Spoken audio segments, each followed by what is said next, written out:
Ito na po yung museum ng ating Philippine Military Academy. Dito po ito sa may Kinon Road, Baguio. Yung mga nagtatapos na mga PMA, dito po. At ito naman po yung mga kagamitan na para bang training sa ating mga kasandalahan. Ito po yung mga kagamitan. At Korean, ano ba ito? Korean War Memorial. Parang ang luma na po yung mga gamit. Pero ibig sabihin, pahalagahan po natin ang lugar na ito. At ito po ay isang pag ikaw ay nag-aral ng Philippine Military Academy, PMA, dito ka po dapat magtapos. Papuntahin ko si mama kasi may CR dyan. Pahiramin ko ng sapatos. Hindi ka na mag-picture. Picturean nga. Ayan. Wait lang, T. Dito ka lang.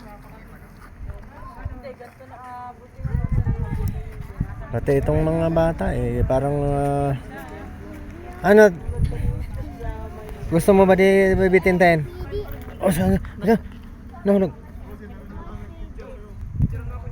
Ayan.